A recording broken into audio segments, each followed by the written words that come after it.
وكفى وسلام على عباده الذين اصطفى أما بعد فأعوذ بالله من الشيطان الرجيم بسم الله الرحمن الرحيم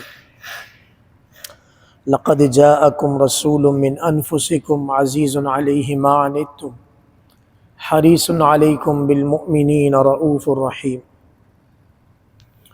وروي عن النبي صلى الله عليه وسلم أنه قال لا يؤمن أحدكم حتى أكون أحب إليه من والده وولده والناس أجمعين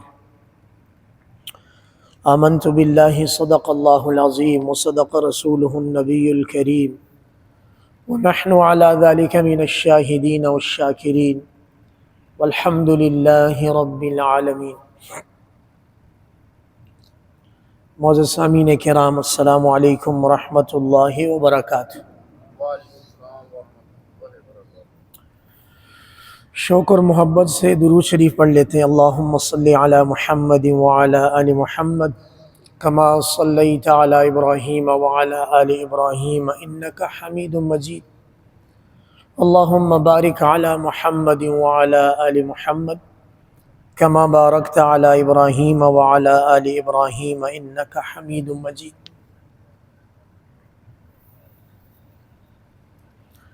ماہ ربیع الاول 7 تاریخ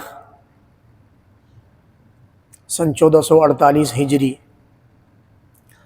نماز جمعہ کی ادائیگی کے لیے الحمدللہ مسجد حاضر ہو گئے۔ اللہ کریم ہماری حاضری قبول فرمائے، دین کی حق اور سچ بات کہنے کی، عمل کرنے کی توفیق عطا فرمائے۔ ماہ ربیع الاول حضور علیہ السلام کی ذات اقدس کے ساتھ بڑا تعلق رکھتا ہے۔ حضور علیہ السلام کے امتی کو بہت اچھی طرح ادراک اور معلوم ہے کہ جناب نبی کریم صلی اللہ علیہ وسلم کی مبارک پیدائش بھی اور حضور علیہ السلام کا وصال بھی ماہ ربیع الاول میں ہوا۔ چنانچہ امتی اور خاص طور پہ بر صغیر کے ہم افراد ماہ ربیع الاول میں حضور علیہ السلام کی سیرت، حضور علیہ السلام کا اجلا کردار، حضور علیہ السلام کی تعلیمات نسبتاً اس حوالے سے امتی کی رغبت زیادہ ہوتی ہے۔ ہونا تو یہ چاہیے کہ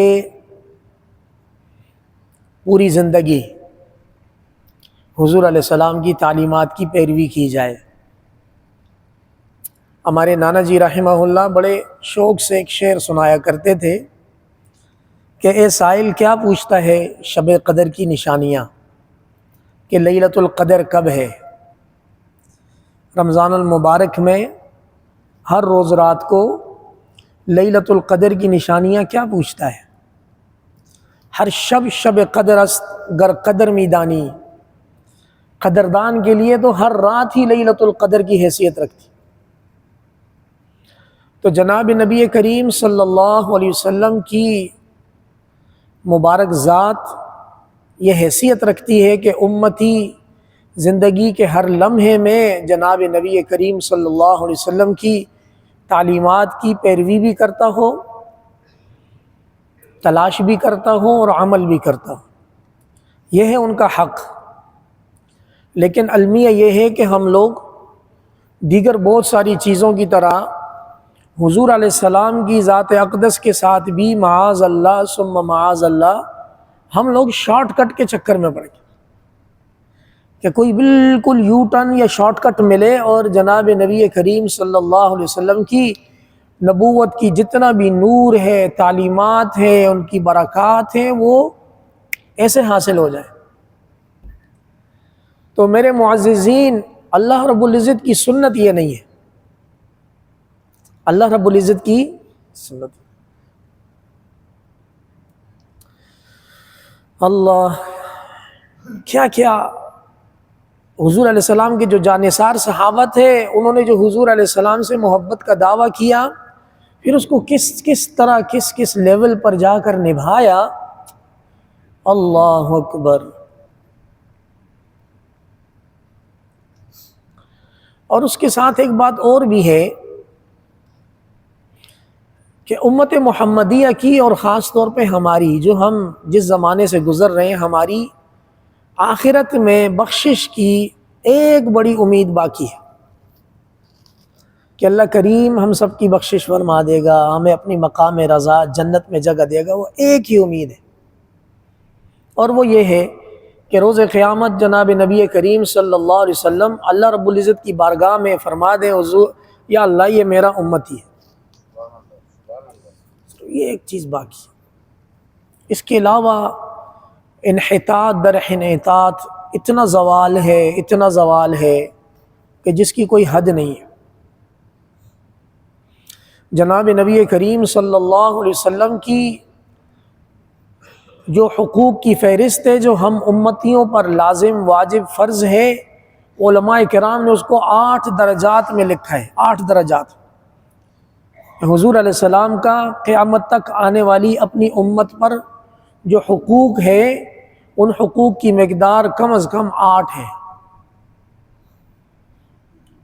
آیا امتی اس وقت حضور علیہ السلام کا کوئی ایک حق بھی ادا کر پا رہے ہیں، کوشش کر رہے ہیں یا نہیں کر رہے؟ تو یہ ایک بڑا سوالیہ نشان ہے اس وقت امت مسلمہ کے کردار پر، مجموعی طور پر 56 اسلامی ممالک پر، اسلامی ممالک کے سربراہان پر اور واعظین پر، خطباء پر، ائمہ پر، نمازیوں پر، صاحب حیثیت لوگوں پر بہت بڑا سوال ہے۔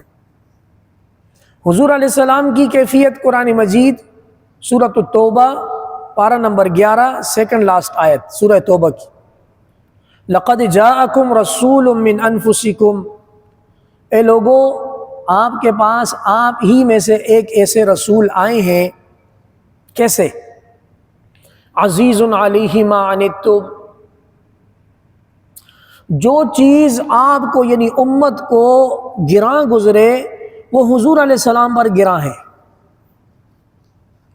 ایسا حکم جو امتی پر بوجھ اور آگے چل کر ناقابل برداشت ہو، حضور علیہ السلام کو شروع دن سے وہ ایسا محسوس ہوتا ہے، یعنی امت کی راحت کا اس قدر احساس ہے کہ حضور علیہ السلام کو فکر ہو جاتی ہے کہ یہ حکم کہیں میری امت کے لیے آگے چل کر بوجھ نہ بن جائے۔ ما خیر بین امرین الا اختار ایسرہما، پوری زندگی نبی کریم صلی اللہ علیہ وسلم کو اللہ کی طرف سے جب 2 معاملوں میں اختیار دیا گیا کہ یہ پسند فرمائیں یا یہ پسند فرمائیں، تو حضور علیہ السلام نے اپنی ذاتی پسند کو نیچے کرتے ہوئے، پیچھے کرتے ہوئے، اپنی امت کی آسانی کو مقدم رکھ کے وہ حکم پسند فرمائے۔ کمال نہیں ہے؟ کمال ہے۔ یہ تو آ گئی حضور علیہ السلام کی کیفیت جس کی قرآن گواہی دے رہا، عزیز علیہ ما عنتم، جو معاملہ امت کو مشقت میں ڈالے گا وہ حضور علیہ السلام پر گراں ہے، بھاری ہے۔ حریص علیکم، اور امت کے معاملے میں حضور علیہ السلام کو امت کی بھلائی کی حرص ہے، مگن ہے، دھن لگی ہوئی ہے کہ امت کی بہتری ہو جائے۔ بالمؤمنین رؤوف الرحیم، اور وہ ایسے نبی ہیں جو مومنوں کے ساتھ انتہائی مہربان، نہایت رحم کرنے والے ہیں۔ یہ قرآن گواہی دے رہا ہے حضور علیہ السلام کی سیرت کی، کہ حضور علیہ السلام کا اپنی امت کے معاملے میں کیا حال ہے۔ وہ حضور علیہ السلام کے دل کا حال امت کے سامنے رکھ دیا۔ اب صلے کے طور پر، جواب کے طور پر، بدلے کے طور پر امت کا حال دیکھ لیں کہ امت نے اس وفا کا، امت نے اس محبت کا کیا صلہ دیا جناب نبی کریم صلی اللہ علیہ وسلم۔ آیا چند محفلیں، چند دن اور رات، چند گھڑیاں حضور علیہ السلام کے نام کر دیں تو گویا کیا حق ادا ہو گیا؟ حضور علیہ السلام کی اس دین کے معاملے میں جو مشقت ہے، کبھی اللہ پاک آپ کو طائف لے جائیں، طائف کی گلیوں میں آج بھی وہ اخلاق کا سورج زخمی نظر آتا ہے۔ حضور علیہ السلام طائف والوں کو کیا دینے گئے تھے کہ اہل مکہ نے قدردانی نہیں کی؟ میری پرورش بھی طائف کی مضافاتی علاقے میں ہوئی ہے، وہاں ہریالی ہے، سرسبزہ ہے، عین ممکن ہے کہ وہاں کے لوگ فطرتاً حق کی بات کو جلدی قبول کر لیں۔ ہم میں سے اکثر کو شاید یہ معلوم نہیں ہے کہ ہمارے حضور نبی کریم صلی اللہ علیہ وسلم نے طائف میں جو بے رخی، جو بے اعتنائی کا سامنا کیا ہے، اس کی مدت 10 دن تھے۔ 10 دن، کوئی 1-2 گھنٹوں کے لیے نہیں گئے تھے۔ 10 دنوں تک طائف کی گلیوں میں اللہ کی مخلوق کو اللہ کا پیغام سنا کر، بتوں کی عبادت سے نکال کر رب ذوالجلال کی عبادت پر آمادہ کرنے کے لیے، صلح کرنے کے لیے حضور علیہ السلام طائف کی گلیوں میں ایسے چلتے رہے۔ اف اللہ، کتنے ایام! جب چرچا ہو گیا کہ مکہ مکرمہ سے ایک نوجوان آئے ہیں اور وہ اس طرح کی بات کرتے ہیں، تو 10ویں دن کوئی آخری لمحے میں جا کر وہاں کے 3 بھائی تھے، سگے بھائی تھے، بڑے بدبخت بے نصیب تھے، انہوں نے حضور علیہ السلام کی ایسی بے توقیری، بے اکرامی کی کہ حضور علیہ السلام کا لہو مبارک اس دین کی خاطر جو ہمارے تک پہنچا ہے، حضور علیہ السلام کا مبارک خون بہا ہے۔ سیرت کی کتابوں میں کیفیت لکھی ہے کہ حضور علیہ السلام کے گھٹنے مبارک سے خون نکل کر جو نالین میں پہنچا اور وہ جم گیا، تو جب حضور علیہ السلام قدم لیتے تھے تو چپ چپ چپ کی آواز آتی تھی۔ یہ تکلیف برداشت کی حضور علیہ السلام نے اس کلمہ توحید کی دعوت، اس پیغام کو اپنی امت تک پہنچانے کی۔ اللہ کی رحمت کو، اللہ کے غضب کو، اللہ کے امر کو جوش آیا۔ وہ فرشتہ جس کے پاس پہاڑوں کا اختیار ہے، معاملات ہے، ان کو خدمت میں بھیج دیا کہ اگر آپ کہیں تو ان اطبق علیہم الاخشبین، آپ اگر اجازت دیں تو یہ پہاڑوں کے درمیان طائف کی بستی کو سرما بنا دیا جائے۔ پیسنے کی حد ہے، سرما وہ چیز لگائی جاتی ہے جو آنکھوں میں چھوٹا سا ذرہ بھی چبھے۔ حضور علیہ السلام کی اخلاق عالیہ پر قربان جائیے کہ یہ نہیں کرنا، ان کو معلوم نہیں ہے میں کون ہوں، یہ نہیں تو لعل اللہ ان یخلق من اصلابہم من یعبد اللہ سبحانہ وتعالی، یہ نہیں تو اللہ ان کے نسلوں میں کوئی ایسا پیدا کر دے گا جو اللہ کی عبادت کرے گا۔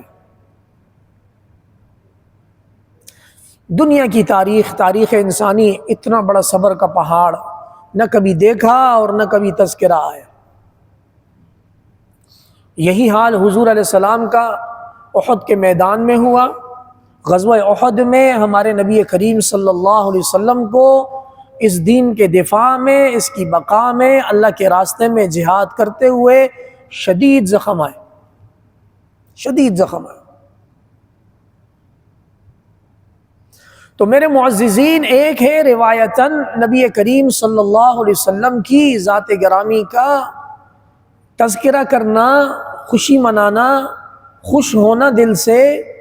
اس بات میں کوئی شک نہیں ہے کہ روئے زمین پر سب سے بڑی نعمت اللہ تعالیٰ کی طرف سے جناب محمد مصطفیٰ صلی اللہ علیہ وسلم کا اس دنیا میں تشریف لانا، اس میں کوئی شک نہیں۔ لیکن امت نے نبی کریم صلی اللہ علیہ وسلم کی ذات گرامی، حضور علیہ السلام کی مبارک تعلیمات کے ساتھ حشر کیا کیا، اس کے بارے میں کون سوچے گا؟ ہمارا المیہ اصل میں یہی ہے۔ جناب نبی کریم صلی اللہ علیہ وسلم سے صحابہ کرام کی جو محبت اور عقیدت تھی، اس کے چند نمونے اگر میں آپ کے سامنے رکھ دوں۔ معراج کی رات اتنا بڑا واقعہ پیش آیا تو مشرکین مکہ نے سب سے پہلے ابو بکر صدیق رضی اللہ تعالیٰ عنہ کو کاؤنٹر کرنے کے لیے ان کے گھر پہنچ گئے کہ دیکھو جی فلاں صاحب یہ بات کر رہے ہیں، اب بتاؤ آپ ایمان لاتے ہو ان پر؟ تھوڑا توجہ میں بڑا شارٹ کر کے بتا رہا ہوں۔ تو جناب ابو بکر صدیق رضی اللہ تعالیٰ عنہ نے ان سے دوبارہ تصدیق مانگی کہ معراج کے پورے واقعے کی جو آپ سند بیان کر رہے ہو یہ ہمارے محمد صلی اللہ علیہ وسلم نے فرمایا ہے؟ تو انہوں نے کہا ہاں۔ ان کو امید پیدا ہوئی کہ شاید ابو بکر صدیق حضور علیہ السلام کا ساتھ دینے سے شاید پیچھے ہو جائیں، تو انہوں نے ان کافروں کو گواہ بنایا کہ اگر محمد صلی اللہ علیہ وسلم یہ فرما رہے ہیں تو میں گواہی دیتا ہوں سچ فرما رہے ہیں۔ اسی طرح جناب نبی کریم صلی اللہ علیہ وسلم ایک دفعہ جمعے کا خطاب ارشاد فرما رہے تھے، تو ایک جنرل ارشاد کسی صحابی کو فرما دیا کہ جہاں ہو وہیں بیٹھ جاؤ۔ تو جناب عبداللہ ابن مسعود رضی اللہ تعالیٰ عنہ مسجد نبوی کے دروازے میں باہر چپلوں والی جگہ پر سمجھے وہاں تھے، حضور علیہ السلام کی مبارک آواز وہاں کانوں میں پڑی، وہیں بیٹھ گئے۔ ایک خاتون جو مدینہ منورہ کے کھیتوں میں تھی، کسی کام سے جا رہی تھی، پتہ چلا کہ پردے کے احکامات جاری ہو گئے، تو وہیں ایسے سمٹ کر وہیں بیٹھ گئی کہ اب مجھے گھر سے بڑی چادر لا کر دے دو، اللہ کا حکم جناب نبی کریم صلی اللہ علیہ وسلم کی زبان سے مجھ تک پہنچ گیا ہے، اب کسی نامحرم کی نگاہ میرے پر نہیں پڑے گی۔ کیا مثالیں ہیں، کیا مثال ہیں۔ صلح حدیبیہ کے موقع پر سہیل نام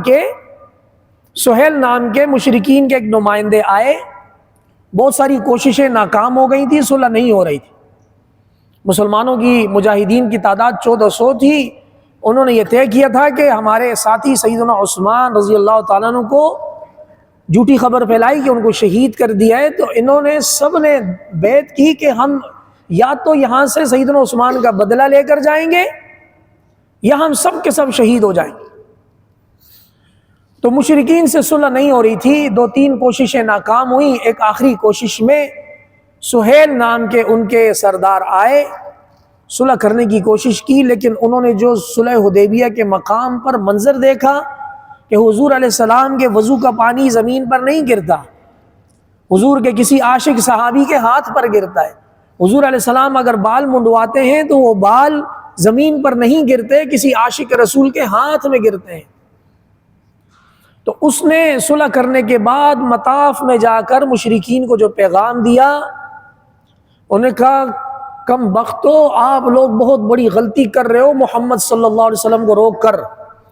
میرا روم اور فارس کے بادشاہوں کے درباروں میں جانا ہوا ہے، واللہ جو میں عزت عقیدت محمد کی دیکھ کر آیا ہوں، ایسی عقیدت محبت میں نے دنیا کے کسی بادشاہ کی نہیں دیکھی، آج نہیں تو عن قریب وہ غالب آئے گا۔ یہ تو وہ عشق اور محبت کے چھوٹے چھوٹے میں آپ کو چنگاریاں دے رہا ہوں کہ جو کر گزرے، جو سچے کر گزرے۔ ہم لوگ بہت پیچھے ہیں، اور دیکھنا یہ ہے کہ ہم کر کیا رہے۔ حضور علیہ السلام کی سیرت پر ہم آنے میں کتنے سنجیدہ ہیں۔ سب سے پہلی بات تو یہ، حضور علیہ السلام کی سیرت ایک بیان سے، ایک مہینے کے بیانوں سے، ایک جمعے کے اجتماع سے واللہ اس کا 1% بھی نہیں آتا۔ اور سنجیدہ ہونے کے بعد ہم جناب نبی کریم صلی اللہ علیہ وسلم کو اپنے دل کے کتنے قریب رکھتے ہیں۔ حضور علیہ السلام نے کچھ بشارتیں دی ہیں میرے اور آپ کے بارے میں، اگر ہم ان پر پورا اتریں گے تو وہ بشارتیں ہمارے لیے۔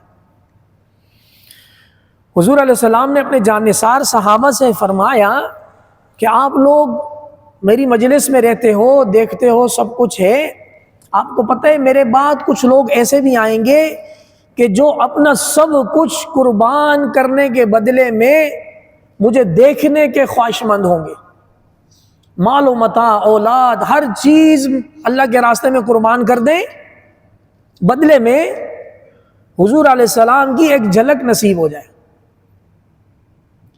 اور صحابہ کرام کو فرمایا مبارک ہو تمہیں، اور 7 دفعہ مبارک ہو تمہارے بعد ان لوگوں کو جو آئیں گے، مجھے دیکھیں گے نہیں اور مجھ پر ایمان لائیں گے۔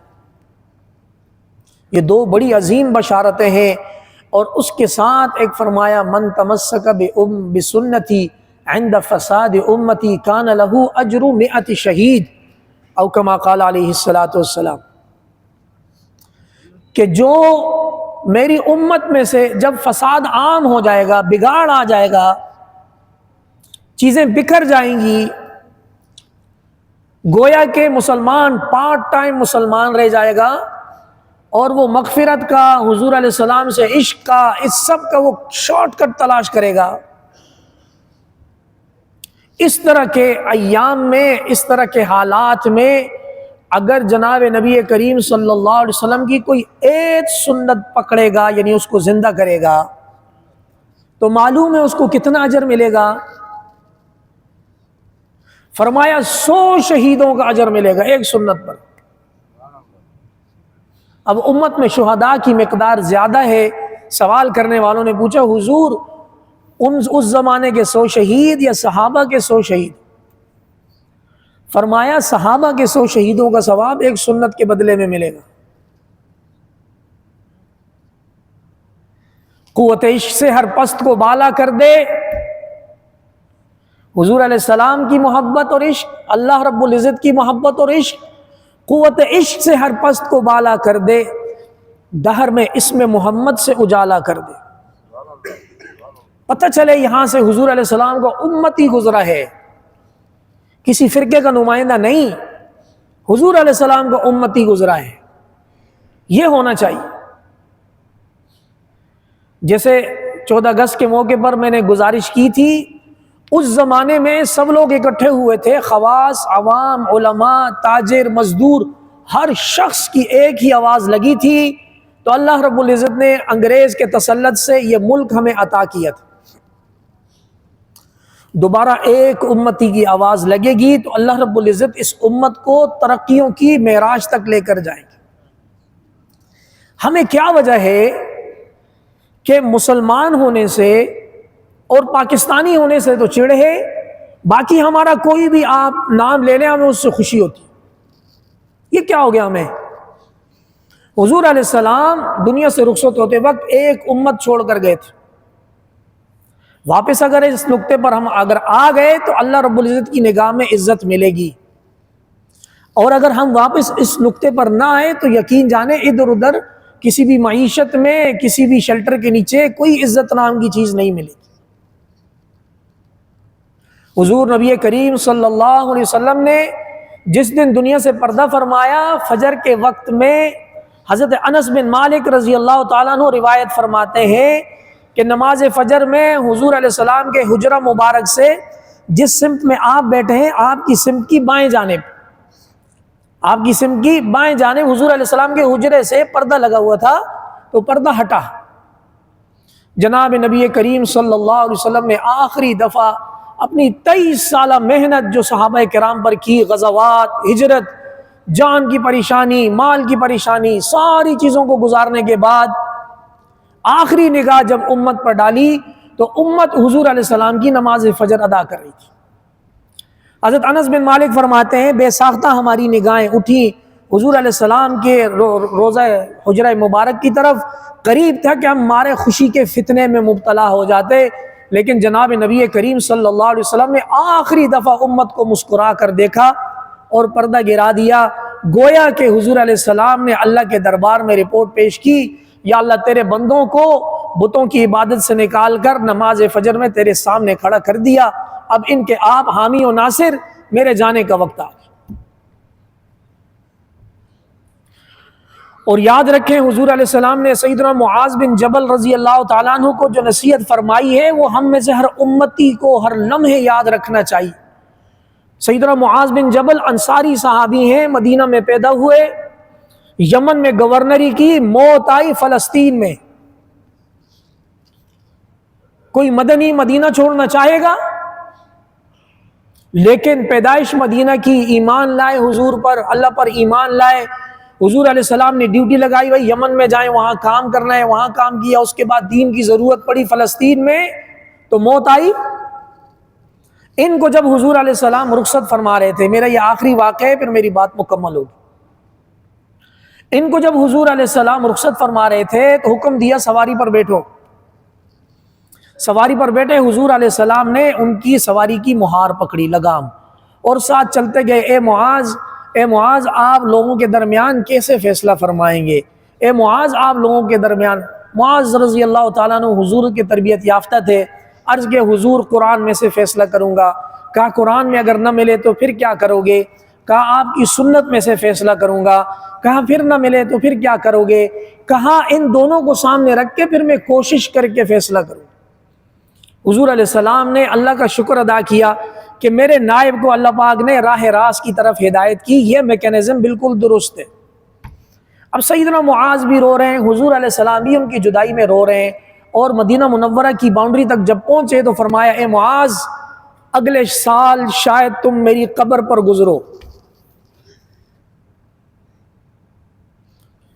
اے معاذ اگلے سال شاید تمہارا جب واپس آنا ہو تو مسجد نبوی میں نہیں ہوں گا، شاید میری قبر پر گزرنا ہو.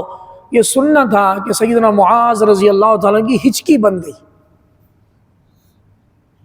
لیکن حضور علیہ السلام نے جو فرمایا اب اس کو پلے باندھنا ہے. ان اولی الناس بی المتقون حیث کانوا ومن کانوا. لیکن یاد رکھو معاذ، میرے قریب ترین وہ شخص ہوگا جو تقوی دار ہوگا، چاہے روئے زمین پر کہیں بھی ہو، چاہے کسی بھی قبیلے سے تعلق رکھتا ہو.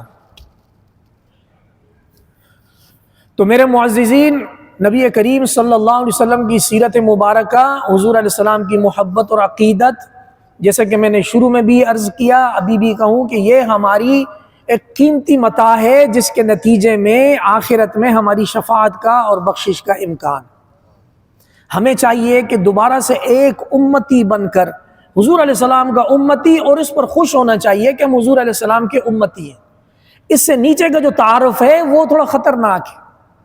مسلمان، پاکستانی، اس سے نیچے ضرورت نہیں. اللہ کریم ہمیں دوبارہ ایک متحد امت بننے کی توفیق عطا فرما دیں. جو کچھ کہا گیا سنا گیا اللہ کریم عمل کی توفیق عطا فرما دیں. وآخر دعوانا ان الحمدللہ رب العالمین. سنت ادا کی.